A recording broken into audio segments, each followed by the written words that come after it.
Okay. Before the break, I was sharing with you a column from the Washington Post, Richard Cohen,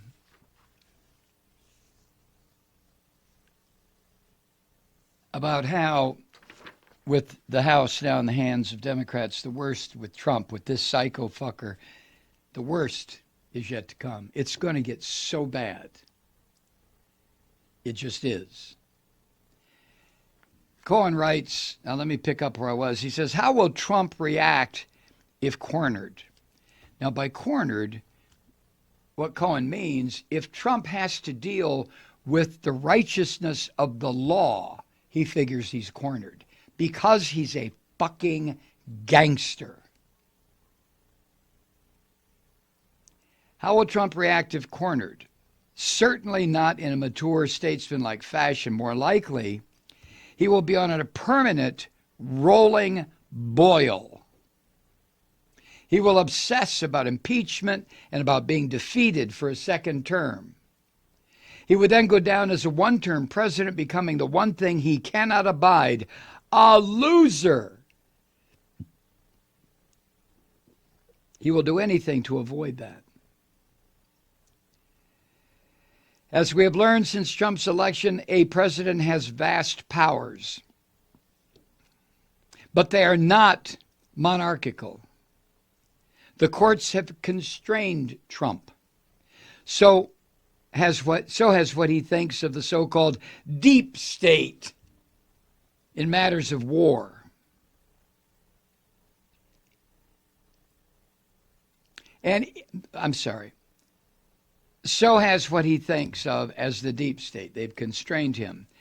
But in matters of war, the president is supreme. Not since World War II has Congress bothered to actually declare war, as we know. Since then, Congress has left that up to the presidential discretion. But this president, this filthy bastard, Cohen didn't write that, I did, has no discretion. If he's in political trouble, he may well provoke or create or blunder into a military crisis as a way of uniting the country. Initially, this can work. George W. Bush, the most hapless of presidents, had an approval rating of 90% after September 11th terrorist attacks. Right before leaving office, by the way, Bush's approval rating was at 25. Trump, President Pig, of course, has done something similar by fixing bayonets on the Mexican border, preparing for what he called an invasion.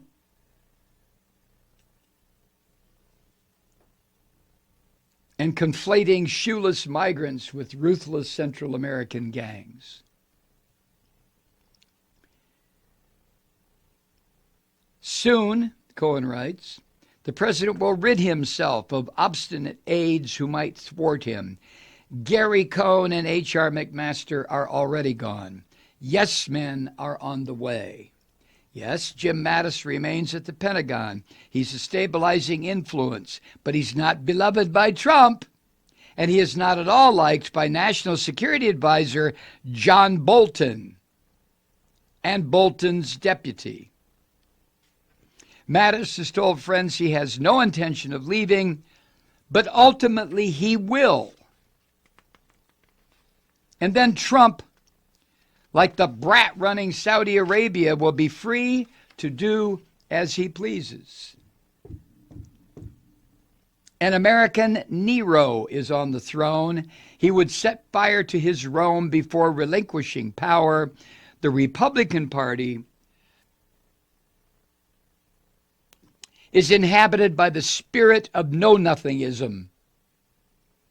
It has not merely lost its traditional base, Republicans, the Republican Party, it has lost its mind.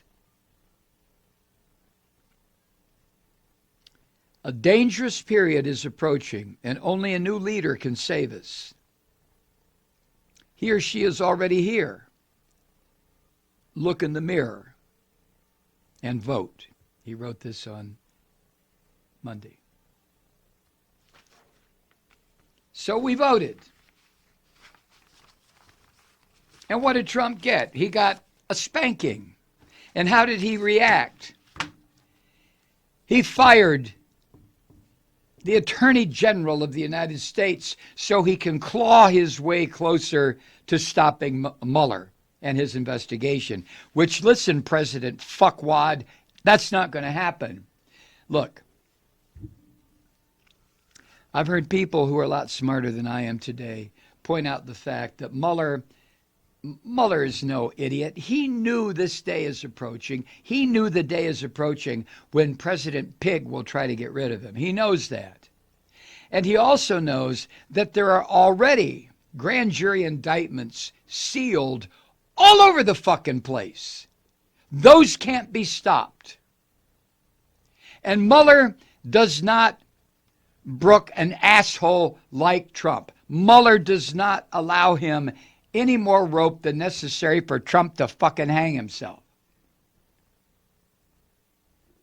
So even though Trump is going to try to get rid of Mueller, Mueller has been waiting for this and preparing for it, and it won't happen the way Trump wants it to.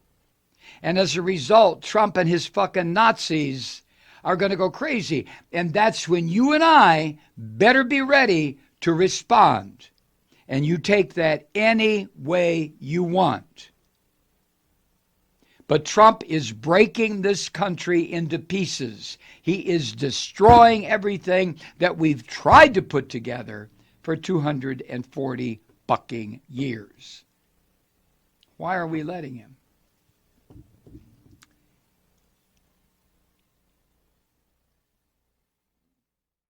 Hi, Truth Seekers. Mike Malloy here. As you know, we've switched formats and are now broadcast exclusively on the Progressive Voices Network.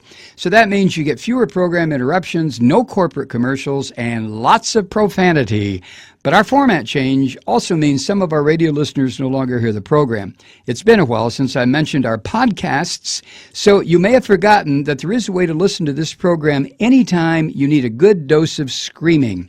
Visit MikeMalloy.com and subscribe to our podcasts. You have your choice. You can listen to the ranting with the audio podcast or listen and watch me lose control with a video podcast subscription. As a podcast subscriber, you can download the program to your mobile device and take me with you wherever you go. And if you have a friend who needs a dose of truth-seeking, you can give a gift subscription as well. That's MikeMalloy.com, and never miss a minute of the uncensored fun and frivolity.